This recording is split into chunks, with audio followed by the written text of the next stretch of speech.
नमस्कार दोस्तों।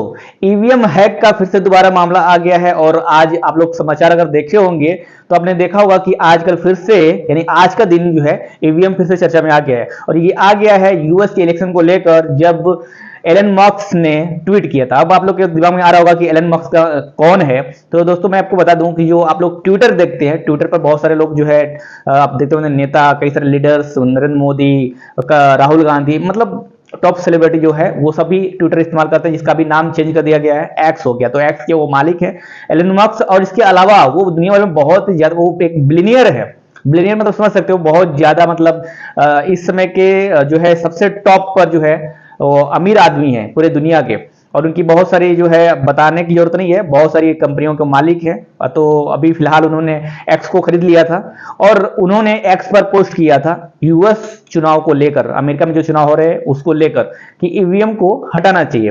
सो उसको उस ट्वीट पर रिप्लाई आ जाता है, यानी कि राहुल गांधी भी जो है ट्वीट करते हैं। इसी को लेकर पूरा बखड़ा चालू हो गया है क्योंकि राहुल गांधी ये बोल रहे हैं कि ईवीएम जो भारत में ईवीएम है वो ब्लैक बॉक्स है, ठीक है, और इसको जो है एक तरह से जांच करने हम जो है जांच नहीं कर सकते। बहुत से मतलब चीजें ईवीएम को लेकर बोला गया है।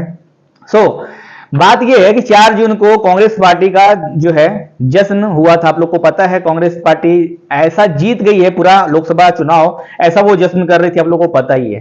खैर सिर्फ कांग्रेस को मिला है 99 सीट, ये सबको पता है। इंडिया अलायंस को सब यानी कि कांग्रेस गठबंधन जो है इंडिया अलायंस का, उन सभी सीट को मिलाकर जो उसका गठबंधन हुआ वो सभी सीट को लेकर हुआ था 234 सीट। उसी सीट को लेकर ऐसा भी लग रहा था कि नीतीश और चंद्रबाबू नायडू अगर जो है कांग्रेस में चल जाते हैं, अगर मतलब जो इंडिया गठबंधन है उसमें चले जाते हैं तो कांग्रेस की सरकार बन जाएगी और राहुल गांधी प्रधानमंत्री बन जाएंगे या फिर मल्लिकार्जुन जो खड़गे जो है वो प्रधानमंत्री बन सकते हैं, ऐसा जो है उस समय चल रहा था। लेकिन नीतीश कुमार और चंद्रबाबू नायडू जो है एनडीए अलायंस में नहीं गए, वो गए कहां, एनडीए अलायंस में, यानी कि बीजेपी के साथ चले गए। और अकेले बीजेपी को मिला था 240 सीट और पार्टी ने जश्न भी नहीं मनाया क्योंकि बीजेपी का नारा था 400 पार, अब की बार और 400 पार। लेकिन 400 पार तो छोड़िए, 300 पार भी नहीं हुए और इसीलिए बीजेपी ने यानी भारतीय जनता पार्टी ने यहां पर कोई भी जश्न नहीं मनाया। एनडीए अलायंस को यानी कि एनडीए जो गठबंधन है, बीजेपी का जो गठबंधन है एनडीए अलायंस, उसको मिले टोटल 295 सीट, यानी कि यहां पर जो है बीजेपी की सरकार जो है बन गई। और 16 जून यानी कि आज फिर से ईवीएम बेचारा, आप समझ सकते हैं कि राहुल गांधी का निशाना क्या था। कहने का मतलब यह है कि जब कांग्रेस पार्टी चुनाव जीतती है, यूपी में सपा जो कि इंडिया अलायंस का ही जो है हिस्सा है, यानी कि इंडिया अलायंस में जो है सपा भी थी जब लोकसभा चुनाव हुआ तो वहां पर सपा कम से कम 37 सीट जीती है यूपी में। और राहुल गांधी इसको अपनी जीत मानते हैं। क्योंकि जो अखिलेश यादव थे, उनकी जो पार्टी है सपा, वो भी इंडिया अलायंस के गठबंधन में आती है। तो एक तरह से देखा जाए तो कांग्रेस पार्टी का ही वो बोला जाएगा क्योंकि यूपी में कांग्रेस को सिर्फ 6 सीट ही मिले थे।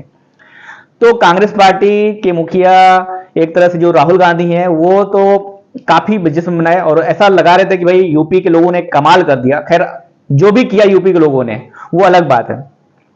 उस समय 37 सीट जीते अखिलेश यादव और वो लोकसभा का चुनाव था और इंडिया अलायंस को टोटल जो है अगर 37 और 6 उसको भी जोड़ लिया जाए तो ज्यादा हो जाता है। और कुल मिलाकर जो इंडिया अलायंस को जो सीटें मिली थी वो हो गई थी 234 सीट। लेकिन यहां पर अगर चंद्रबाबू नायडू और नीतीश कुमार भी आ जाते तो भी यहां पर बहुमत का आंकड़ा नहीं पार कर पा रही थी कांग्रेस पार्टी या फिर इंडिया अलायंस, इसलिए कांग्रेस की सरकार नहीं बनी केंद्र में। लेकिन वहां पर बीजेपी को अकेले मिला था 240 सीट, यानी कि कहा जाए तो कांग्रेस को मिला था सिर्फ 99 सीट और बीजेपी को मिला अकेले अपने पार्टी के दम पर 240 सीट। लेकिन फिर भी बीजेपी ने जश्न नहीं मनाई क्योंकि बीजेपी का नारा था कि कम से कम उनको अकेले बीजेपी को 370 सीट मिलेगी और जो एनडीए अलायंस है, बीजेपी का जो गठबंधन है, उसको 400 सीट मिलेगी। लेकिन ऐसा बिल्कुल भी नहीं हुआ, एकदम मामला उलट हो गया। अब इसके पीछे बहुत सारे कारण हैं जो कि अलग अलग लोग विश्लेषण कर रहे हैं, मतलब उसको जांच पड़ताल कर रहे हैं कि आखिर ऐसा क्यों हुआ।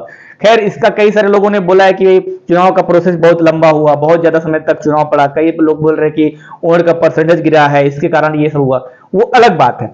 लेकिन कहने का मतलब ये है, वीडियो का टॉपिक ये था, ईवीएम हैक फिर से कैसे हो सकता है, इसी को लेकर जो है, जैसे मान लीजिए कि एलन मस्क ने उसको ट्वीट किया, वो तो यूएस का चुनाव अभी आने वाला है, होने वाला है, उसको लेकर कर रहे हैं, लेकिन भारत में तो लोकसभा का चुनाव हो गया, फिर ये ईवीएम मुद्दा कैसे हो गया, ठीक है, और क्यों आज ये चुनाव का जो है आज जो है समाचार का कारण बना है।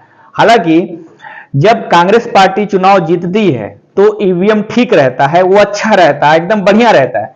लेकिन जब बीजेपी का जो है चुनाव जीतती है, या फिर एनडीए चुनाव जीतती है लोकसभा का या फिर विधानसभा कोई भी चुनाव हो, तो वहां पर ईवीएम खराब हो जाता है, ईवीएम पर बहस शुरू हो जाती है, टीवी चैनल पर डिबेट चालू हो जाता है, डेली का डेली। आज भी आप लोग देख रहे होंगे, तो जितने भी इंडिया के जो टीवी चैनल है उस सब पर जो है डिबेट चालू हो गया था ईवीएम को लेकर। और कांग्रेस पार्टी के जो प्रवक्ता हैं वो भी जो है ईवीएम का सवाल उठाते हैं, और जो बीजेपी के प्रवक्ता हैं वो उसका खंडन करते हैं। लेकिन बात ये आम आदमी के भी जहन में आता है, और आना भी चाहिए, कि जब कांग्रेस सीट जीतती है, कांग्रेस चुनाव जीतती है, तो ईवीएम मशीन ठीक रहता है, ठीक है। ईवीएम का मतलब होता है इलेक्ट्रॉनिक वोटिंग मशीन।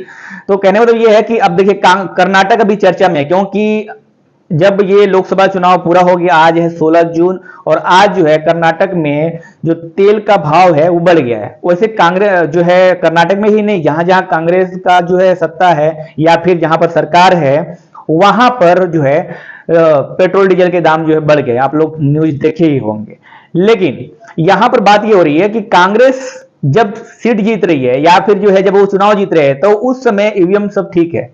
और मल्लिकार्जुन खड़गे ने ही कहा था, जब ये लोकसभा चुनाव का जब रिजल्ट आया, तो बोल रहे थे कि नहीं, अभी भी भारत में जो लोकतंत्र है वो जीवित है, संविधान अच्छा है, सही है, यानी कि ईवीएम ठीक है। क्यों? उनको सीटें मिली थी, पूरे इंडिया अलायंस को 234 सीटें मिली थी इसलिए।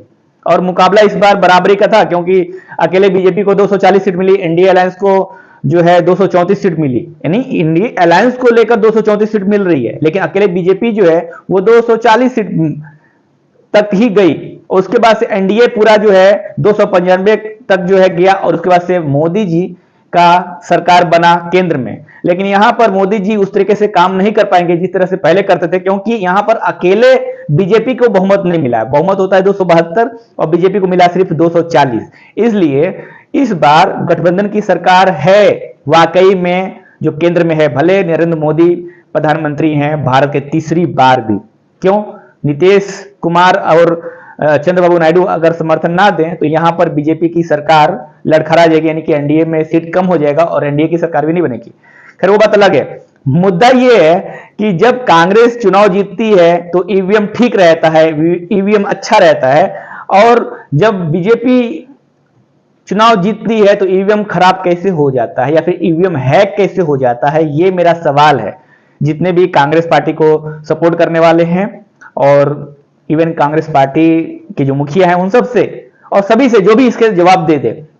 इसके अलावा अब जो सरकार है केंद्र में वो पिछले 10 साल से है बीजेपी की सरकार, एनडीए की सरकार। इसके पहले कांग्रेस की सरकार थी, तो उस समय ईवीएम हैक क्यों नहीं होता था, उस समय जो है ईवीएम पे सवाल क्यों नहीं उठते थे। और उस समय ही जब कांग्रेस का सत्ता था भारत में, कांग्रेस की जो है केंद्र में सरकार थी, या कांग्रेस के प्रधानमंत्री थे मनमोहन सिंह, तो उसी समय ही ईवीएम को क्यों नहीं हटा दिया गया, यही सवाल है। और इसी सवाल को लेकर मैंने इस वीडियो को बनाया है। आप लोग को वीडियो कैसा लगा नीचे कमेंट कर बताइएगा, और आप लोग का इस मुद्दे पर क्या राय है नीचे कमेंट करके बताइए। मैं राम के प्रजापति, मिलता हूं किसी नेक्स्ट वीडियो में। इस तरह के वीडियो और टेक्निकल वीडियो के लिए आप राम जी टेक्निकल चैनल को जरूर सब्सक्राइब कर लीजिए।